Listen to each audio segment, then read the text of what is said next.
سے جب 1947 سے پاکستان آزاد ہوا تھا تو اس وقت سے ابھی تک کشمیر کا جو تنازع ہے وہ ابھی تک چلتا آ رہا ہے، اور اس میں جو کشمیر کا جو تنازع ہے وہ پاکستان اور بھارت کے مابین ہے، مگر اس میں ایک تھرڈ پارٹی ہے جو چائنا ہے، وہ بھی اس سے تمام سارے کنفلکٹ کا حصہ ہے۔ یہ کشمیر کا تنازع کیوں شروع ہوا، کیسے شروع ہوا، اور اس میں پاکستان نے ہر کشمیر کے لیے جو بھارت کے لیے پاکستان نے ہر فورم کا استعمال کیا، اس موضوع سے متعلق آج ہم بات کریں گے۔ ہمارے ساتھ موجود ہے دفاعی تجزیہ کار غلام مصطفیٰ صاحب۔ سر آپ کا بہت شکریہ کہ آپ نے میرے یوٹیوب چینل کے لیے وقت نکالا۔ جی مائی پلیزر آصف۔ سر سب سے پہلے یہ بتائیں کہ جب پاکستان آزاد ہوا تو اس کے بعد بھارت آزاد ہوا، تو یہ جو کشمیر کا جو تنازع ہے پاکستان اور بھارت کے مابین ہے، آخر اس کی وجہ کیا ہے، اور یہ چائنا اس میں تھرڈ پارٹی کیوں ہے؟ دیکھیے، پاکستان آزاد نہیں ہوا، پاکستان معرض وجود میں آیا ہے، نمبر ایک۔ نمبر دو، اگر پاکستان معرض وجود میں نہ آتا تو یہ بھارت بھی نہ ہوتا۔ اور نمبر تین، آپ کو یہ سمجھنا چاہیے کہ کشمیر بھارت کا کبھی حصہ نہیں رہا، ہمیشہ ایک آزاد ریاست تھی، اور اس پہ کبھی بھارت کا تسلط نہیں رہا، بلکہ ایک سٹیج پر کشمیریوں نے بھارت اور پاکستان جو آج علاقے ہیں ان میں کافی حصے پر کشمیریوں نے حکومت کی ہے۔ اور چوتھی چیز جو ہم عام طور پہ کشمیر کے مسئلے پر بات کرتے ہوئے بھول جاتے ہیں کہ اگر اس وقت کے جو برطانوی سامراج تھا وہ سازش نہ کرتا اور یہ دو ضلع گرداسپور اور فیروز پور جو پاکستان کے حصے میں آنے چاہیے تھے مسلم میجارٹی ایریا کے طور پر، وہ پاکستان کو مل جاتے تو بھارت کے لیے کشمیر کا کوئی راستہ نہ ہوتا اور کشمیر کا یہ مسئلہ کھڑا ہی نہ ہوتا۔ تو سمجھنے کی بات یہ کہ بھارت کشمیر کو بھارت دینے کے لیے یہ دو ضلع بھارت کو دیے گئے، جس سے بھارت کو راستہ مل گیا، اور بھارت کو جب یہ یقین ہو گیا تو اس نے فورسز وہاں موو کر دی اور پورے کشمیر پہ قبضہ کرنے کی کوشش کی ہے۔ تو اس وقت کے جو ہماری لیڈرشپ تھی، اللہ ان کی مغفرت فرمائے، ان کے درجات بلند فرمائے، اور ہمارے یہ جو قبائلی بہادر لوگ تھے اور کشمیری اور گلگت بلتستان کے لوگوں نے مل کر یہ جو علاقہ آج گلگت بلتستان ہے اور یہ جو آزاد کشمیر ہے یہ آزاد کروا لیا۔ منصفہ دیکھیے، اگر خدا نخواستہ یہ نہ ہوتا تو کشمیر بھارت کے پاس ہوتا اور کہاں پہ بھارت کی سرحدیں کہاں لگ رہی ہوتی۔ اب اس کو تنازع کو اب جس نظر سے بھی دیکھ لیں، انسانی نقطہ نظر سے دیکھ لیجئے، جغرافیائی طور پہ دیکھ لیجئے، ہر لحاظ سے یہ کبھی بھی بھارت کا حصہ نہیں بن سکتا۔ اب کشمیر کے اس حصے میں جو اس تنازع میں چین کیسے فریق بنا؟ نمبر ایک تو دیکھیے، چین کی سرحدیں کشمیر کے ساتھ ملتی ہیں۔ نمبر ٹو، یہ جو لداخ ہے، یہ جس ریجن کی ہم بات کر رہے ہیں، یہ لداخ کو چونکہ تبت کا حصہ رہا ہے ہمیشہ، چینیوں کا اس کے لداخ کے کچھ حصے پر کلیم ہے اور وہ اس حصے کو کلیم کرنا چاہتے ہیں۔ اب جب وہ دیکھ رہے ہیں کہ ون بیلٹ ون روڈ کا جو منصوبہ تھا، ان کا بیلٹ روڈ انیشیٹو جو تھا، وہ گلگت بلتستان کے راستے پاکستان پہنچ رہا ہے اور گوادر تک جا رہا ہے، تو کراکرم پاس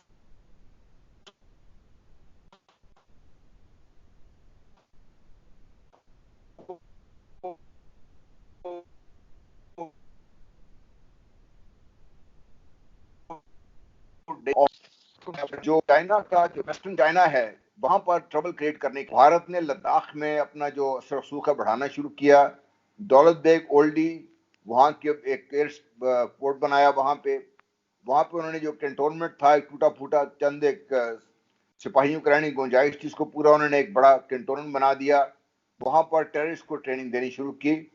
اور اس کے ساتھ ساتھ بھارت نے جو ان کے پر پرزے تھے وہ پھیلانے شروع کیے، تو چین کو بامر مجبوری جو ان کا اپنا جو تھا کلیم تھا وہ ان کو ثابت کرنے کے لیے وہ آ گئے یہاں پہ۔ اب جب یہاں پہنچے ہیں جہاں لداخ کے حصے پر گلوان وادی پہ انہوں نے اپنا جو ان کا جائز حصہ ہے وہاں پر انہوں نے اپنے جھنڈے گاڑ دیے ہیں، تو اب وہ ایک پارٹی اس میں بن گئے ہیں۔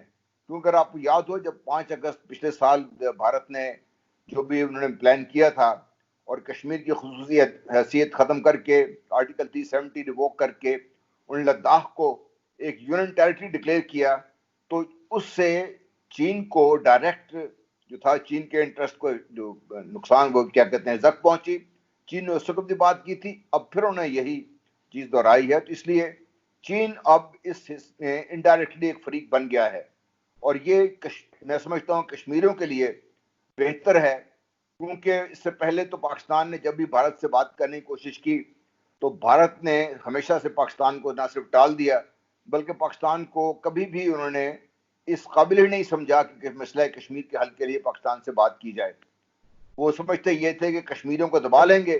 سر یہ بتائیں کہ دیکھیں یہ بات تو کسی سے ڈھکی چھپی نہیں ہے کہ جو بھی دور حکومت آیا ہے، ہر دور حکومت میں کسی بھی حکومت کشمیر کے معاملے پر کوئی ٹھوس اقدامات نہیں اٹھائے اور نہ ہی ہماری پارلیمنٹ نے اس معاملے پر کوئی مضبوط قانون سازی کی ہے. تو اس میں جو تمام تر جو نااہلیاں ہیں وہ پورا ملبہ کس کے اوپر جاتا ہے؟ دیکھیے یہ تو ایک جو آج جس سٹیج پر ہیں ہم لوگ کی کسی ایک کو آپ مورد الزام ٹھہرائیں گے تو وہ بھی زیادتی ہوگی، لیکن یہ آپ دیکھیے کہ گزشتہ 10-12 سالوں سے 15 سالوں سے یہ کشمیر کے مسئلے پر لگاتار آپ دباؤ کا شکار ہیں، اور اس پہ پاکستان نے سوائے اس کے کہ یو این جنرل اسمبلی میں ایک آدھ تقریر کر لی یا جو کشمیر ڈے منا لی، اس سے زیادہ پاکستان نے کچھ کیا نہیں. لفظی طور پر تو ہم بہت باتیں کرتے رہے، لیکن عملی طور پر کوئی ایسا قدم ہم نے نہیں اٹھایا جس سے کشمیریوں کی دادرسی ہو سکے اور جو ان کا جائز حق خودارادیت ہے ان کو حاصل کر سکیں. تو اب چونکہ یہ کشمیریوں کو بھارت نے اپنی غلطی سے دبانے کی کوشش میں اپنے آپ کو پھنسا لیا ہے اس جنگل میں، تو اب پاکستان نے یا پچھلے سال جو ہمارے پرائم منسٹر نے یو این جنرل اسمبلی میں تقریر کی تو امید تھی کہ اس کے بعد ہم بہت آگے جائیں گے، لیکن یہاں پھر ہم روایتی سستی کا شکار ہیں، اور اب بھی واضح حکمت عملی جو پاکستان کی ہونی چاہیے سوائے سے کہ ہم نعرے بازی کر دیں اس سے زیادہ ہم نہیں کر رہے. لپ سروس ضرور ہے، لیکن عملی طور پر جو اقدامات اٹھانے چاہیے تھے، جو ڈپلومیٹک افینسو ہم نے لانچ کرنا چاہیے تھا، جو پولیٹیکل لیول پہ ہمیں جو کام کرنا چاہیے تھا، جو دنیا کے بڑے بڑے کیپٹل میں تھنک ٹینکس ہیں وہاں پہ اپنی بات پہنچانی چاہیے تھی، اس میں ابھی تک ہم ناکام رہے ہیں. یہ پاکستان آج اس میں ناکام کیوں رہا ہے؟ جو ہمارے سیاستدان ہیں، آپ کو پتا ہوگا کہ یہ کشمیر کا جو تنازع ہے یہ آج کا نہیں، یہ بالکل صدیوں پرانا تنازع ہے. پیپلز پارٹی کی حکومت آئی وہ بھی صرف اور صرف باتوں کی حد تک محدود رہی، مسلم لیگ نون کی حکومت آئی باتوں تک محدود رہی، اور جو وہ بھی یہ بظاہر طور یہ لگ رہا ہے کہ وہ دعووں اور وعدوں تک جو ہے وہ محدود ہے. پیپلز پارٹی کے دور حکومت میں جب وزیر خارجہ شاہ محمود قریشی تھے تو یہی جو ہے کونسل میں یہ کشمیر کا آج بھی وہی جو ہے فارن منسٹر ہیں اور وہی امریکہ جا کر وہاں پر سیکورٹی کونسل میں یہ تمام تر جو ہے معاملہ اجاگر کرتے ہیں. یہاں پر سر سوال یہ میرا آپ سے سوال یہ ہے کہ کیا جو سیکورٹی کونسل ہے وہ ملک جو ہے مکمل ناکام ہو چکی ہے؟ اس کی آخر وجہ کیا ہے؟ دیکھیے سیکورٹی کونسل کا بن جانا بذات خود اس بات کا مظہر تھا کہ یہ جو یونائٹڈ نیشن بنا ہے یہ کبھی کامیاب نہیں ہوگا، کیونکہ 5 کا یہ جو کلب ہے یہ کنٹرول کر رہا ہے دنیا کی ڈیسٹنی کو اس وقت. اگر یہ چاہیں تو بات ہوگی، اگر یہ نہ چاہیں تو بات نہیں ہوگی، اور بات اس حد تک ہوگی جہاں پہ ان لوگوں کے انٹرسٹ ہوں گے. تو آپ دیکھ لیجئے کوئی بھی ایشو اٹھا کے آپ دیکھ لیجئے، یون جنرل اسمبلی کا جو رول رہا ہے وہ مظلوموں کی داد رسی کے بجائے جو طاقتور ہیں ان کے ہاتھ مضبوط کرتا رہا ہے. اور کشمیر کے مسئلے پر اب کس کو یہ پتہ نہیں ہے کہ گزشتہ تقریباً 1 سال سے 80 لاکھ کشمیری جو ہیں دنیا کی سب سے بڑی ایک فوجی جیل میں قید ہیں. وہ الگ بات ہے کہ 80 لاکھ کشمیری جو قید ہیں ان کی وجہ سے 8 لاکھ سے 10 لاکھ بھارتی فوج بھی وہاں پہ قید ہے، وہ ایک الگ بات ہے یہ. لیکن دنیا کو یہ واضح نظر بھی آ رہا ہے، دنیا اس پہ تھوڑی بہت بات کرنے کے بعد چپ ہو گئی ہے، کیونکہ وہ دیکھ رہی ہے جس نے پرائم منسٹر عمران خان نے پچھلے سال جنرل اسمبلی میں بات کی تھی کہ آپ اپنے تجارتی مفادات کو دیکھتے رہے تو شاید تجارت ہی اس خطے میں نہ ہو، کیونکہ جو خطرات ہیں وہ ہم ریئلائز نہیں کر رہے. دنیا کی اس وقت 8 ایٹمی طاقتیں ہیں اور 8 کی 8 کسی نہ کسی صورت میں اس خطے میں موجود ہیں.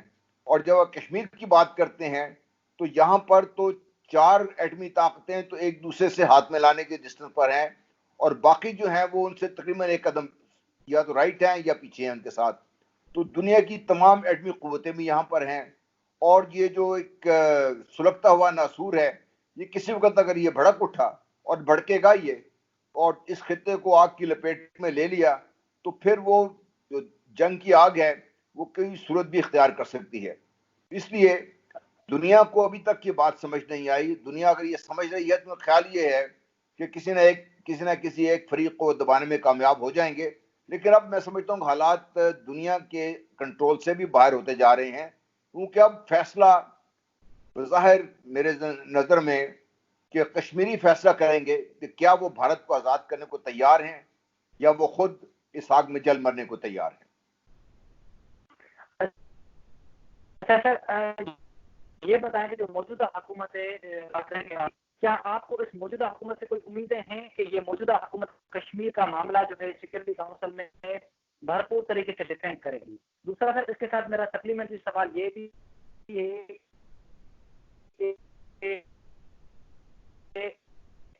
جو اگر جہاں کشمیر کی بات آتی ہے وہاں پر جہاں منہ پہ تالے لگ جاتے ہیں, جہاں گلوان ویلی کی بات آتی ہے وہاں پر منہ پہ تالے لگ جاتے ہیں.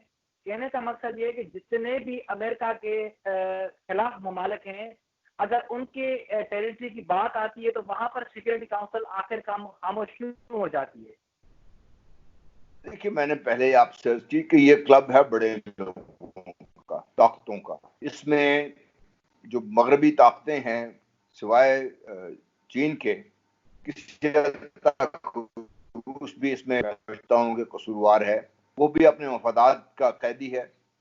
تو آپ دیکھ لیں کہ برطانیہ, فرانس, امریکہ یہ تو کھل کے بھارت کا ساتھ دے رہے ہیں. انہوں نے کسی سٹیج پر بھی حق اور سچ کی بات نہیں کی. روس کبھی بات کرتا ہے کبھی نہیں کرتا, وہ بیچ میں دیکھ رہا ہے کہاں پہ یہ اونٹ کس کل بیٹھے گا تاکہ وہ اس کے مطابق فیصلے کرے. تو یو این جنرل اسمبلی سے تو آپ کو کسی قسم کی توقع رکھنے کی ضرورت نہیں ہے, اور اگر ہم رکھیں گے تو ہماری حماقت ہوگی. اب کشمیریوں کا جو مسئلہ ہے اس کو حل کرنے کے لیے پوری قوم کو زور لگانا پڑے گا, اور پوری قوم کی جب میں بات کرتا ہوں تو اس میں افواج پاکستان تو صرف ایک وہ خنجر ہیں, جب قوم چاہے گی تو دشمن کے سینے میں پیوست کر دے گی. پوری قوم کو تیار کرنے کے لیے جو آپ کی لیڈرشپ کے جو توقعات ہیں وہ کم از کم ابھی تک تو اس نہج پر نظر نہیں آ رہی کہ وہ اس کو آگے لے کر چلیں گے. کیونکہ جیسا میں نے پہلے کہا, پچھلے سال کی بڑی زبردست تقریر کے بعد ہم سوائے سے ٹویٹ کر دیں یا کچھ بیانات دے دیں, اس پہ قومی طور پر کوئی ٹھوس اقدامات ہم سے ہوئے نہیں, یا ہم نے کیے نہیں, یا ہم پھر اس میں سست پڑ گئے ہیں. اچھا سر, مجھے یہ بتائیں کہ جو موجودہ حکومت ہے پاکستان تحریک انصاف کی حکومت ہے, اس کا کردار بھی آپ کے سامنے ہے. آپ نے ماضی کی حکومتوں کا کردار بھی سامنے دیکھا ہے. جس طریقے سے کشمیر کے اندر ظلم اور بربریت کی ایک انتہا کی گئی ہے چند ہفتے پہلے ایک چھوٹے معصوم کے 3 سالہ بچے کے سامنے, اس کے نانا کو شہید کیا گیا, اور اس کی پیٹھ پر بیٹھ کر وہ 3 سالہ نوجوان معصوم سا ننا بچہ نانا کی صدائیں دے رہا تھا. اس تمام تر جو معاملات ہیں, واقعات ہیں, یہ تو پوری دنیا کے سامنے ہیں. یہ بات تو ایک مرتبہ پھر واضح اور بے نقاب ہو چکی ہے کہ بھارت ایک دہشت گرد ملک ہے, اور بھارت نے ہمیشہ دہشت گردی کو فروغ دیا ہے. تو پھر عالمی طاقتیں اس پر خاموش کیوں ہیں؟ دیکھیے, وہ ہم اسی بات کو ہم دہرا رہے ہیں کہ عالمی طاقتوں کا انٹرسٹ نہیں ہے کشمیر کسی طریقے سے وہاں پہ حق خود ارادیت جو دیا جائے. وہ بھارت کو ٹائم دینا چاہتے ہیں. اگر آپ نے پرسوں سردار مسعود جو پریزیڈنٹ ہے آزاد کشمیر کو, ان کا انٹرویو سنا ہو تو اس میں انہوں نے بڑا واضح کہا کہ بھارت کا منصوبہ بندی یہ ہے کہ اگلے 2 سال میں 20 لاکھ سے زیادہ ہندوؤں کو وہاں پہ آباد کریں گے, اور مسلمان ورسز ہندوؤں کی آبادی کا تناسبہ تبدیل کر دیں گے. اس سے پہلے آج سے 5-6 سال پہلے حافظ سعید, اللہ تعالیٰ حافظ سعید, انہوں نے بڑا واضح طور پر یہ ہمارے یہاں پہ لوکل میڈیا کو بتایا تھا کہ یہ منصوبہ بندی ہو رہی ہے, خدا کے لیے آواز اٹھائیے اور کشمیریوں کے بارے میں بات کیجیے. لیکن بدقسمتی یہ ہے کہ ہم جیسا پہلے ہوتا آیا ہے, ہم لپ سروس زیادہ ہم کر نہیں رہے, اور جب بات کی جاتی ہے تو ایک بہت بڑا طبقہ پاکستان میں ایسا بھی ہے جو کہتے ہیں جی کشمیر کو بھول جائیں, آپ پہلے اپنے جو اکنامک ڈیولپمنٹ کریں پھر کشمیر کی بات کریں. تو میرا خیال ہے کہ جب ہم سردار مسعود کی بات سنتے ہیں اور جو میرا اپنا ذاتی تجربہ بھی ہے اور تجزیہ بھی ہے کہ ہمارے پاس ٹائم بھی نہیں ہے.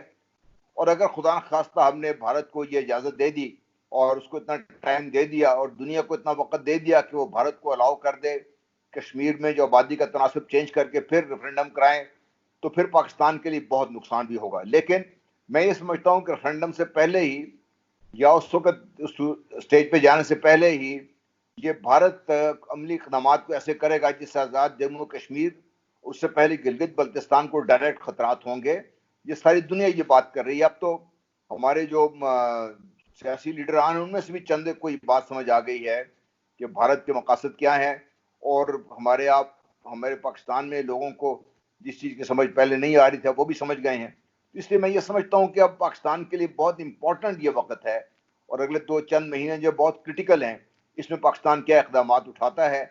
کیونکہ اگر جس وقت بھی لاک ڈاؤن اٹھایا گیا کشمیر کی وادی سے, اور جس طریقے سے پرائم منسٹر بار بار ہی کہہ چکے ہیں وہاں پہ آگ اور خون کی ہولی کھیلی جائے گی, اب بھی ہو رہی ہے, اب اسے بڑھ جائے گی. تو پاکستان کے لیے تو چیزیں بڑی واضح ہیں. اب اقدامات کیا ہوتے ہیں اللہ جانے. اس حکومت سے کم یہ توقع تھی, اور کسی حد تک آپ دیکھ رہے ہیں کہ یہ حکومت پچھلی حکومتوں کے مقابلے میں زیادہ اگریسو ہے, اور کم از کم لیڈرشپ کے لیول تک یہ بھارت کی جو بھی کاروائیاں ہیں ان کو بڑے کھل کر ان کو تنقید کا نشانہ بناتے ہیں. لیکن اس سے کام نہیں چلنے والا. دنیا کا ضمیر مردہ ہے, وہ اس طرف دیکھتا نہیں ہے. ان کے لیے انسانی جان کی کوئی ویلیو نہیں ہے. ان کے لیے خاص طور پہ جب یہ انسانی جانیں مسلمانوں کی ہوں تو اس کی بالکل ہی ویلیو کوئی نہیں ہے. تو پاکستان نے فیصلہ کرنا ہے کیا کرنا ہے, کشمیریوں نے تو اپنا فیصلہ سنا دیا ہے. سر آخر میں مجھے یہ بتائیں کہ آپ نے انٹرویو کے دوران لداخ اور گلوان ویلی کی بات کی. یہ جو تنازع ہے لداخ اور گلوان ویلی کا, آپ کا کیا اس پر تجزیہ ہے, آپ کی بصیرت اس پر کیا کہتی ہے؟ کیا آپ سمجھتے ہیں کہ بھارت اور چائنا کے مابین اس معاملے پر کوئی جنگ چھڑ سکتی ہے؟ دیکھیے جنگ تو چھڑی ہوئی ہے. بھارت اگر لڑ نہیں رہا تو یہ بھارتی کمزوری واضح کر رہا ہے, اور چین کی جو بہتر حکمت عملی ہے وہ آپ کو ظاہر ہو رہا ہے. کیونکہ چین صرف لداخ میں نہیں, وہ نیپال میں, سکم میں, بھوٹان میں, بنگلہ دیش میں سب طرف سرگرم ہے. اور انہوں نے چاروں طرف سے, ایک طرف پاکستان ہے بھارت کے, اور باقی جو اطراف ہیں اس طرف سے چین نے اپنا جو مقاصد واضح کر دیے ہیں, اور بھارت کے اوپر پریشر ہر طرف سے ڈالا جا رہا ہے. اور بھارت کے اندر سے ابھی بھارت کو یہ بات سمجھ آ گئی ہے کہ چین سے لڑنا ان کے لیے مشکل ہے, لیکن نہ لڑے بغیر ان کا چارہ کوئی نہیں ہے. اب وہ ہر تیسرے چوتھے دن کوئی نہ کوئی قدم پیچھے ہٹاتے ہیں, لیکن چین آرام سے اپنے آپ کو آگے بڑھا رہا ہے. لداخ پہ, نیپال میں جو چکن نیک ہے نیپال اور بھوٹان کے درمیان, وہاں پہ کہیں نہ کہیں کوئی نہ کوئی روز کوئی واقعات ایسے ہو. اب دیکھیے بھارت اگر اس طرف سر اٹھائے گا تو ہی بات بنے گی, ورنہ نہیں.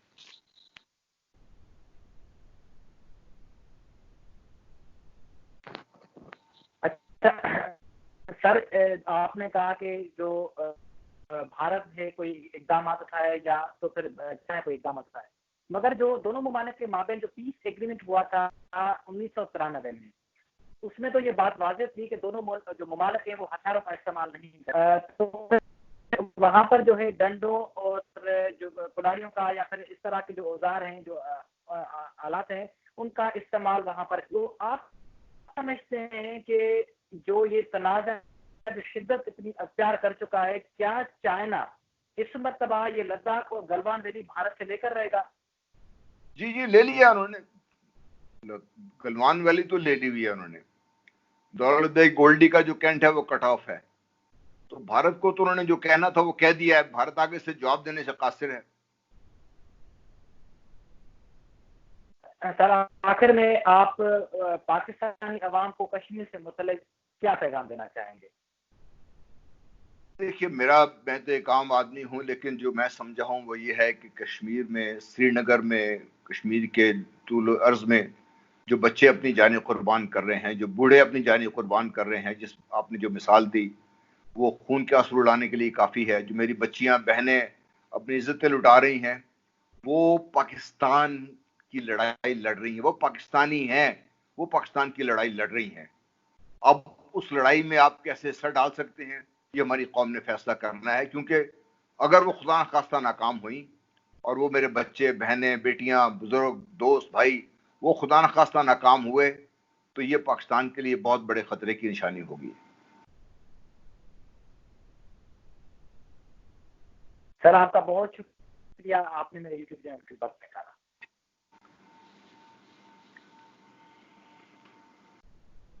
اللہ حافظ بھائی، اللہ حافظ. اللہ حافظ سر. اللہ حافظ. Thank you sir.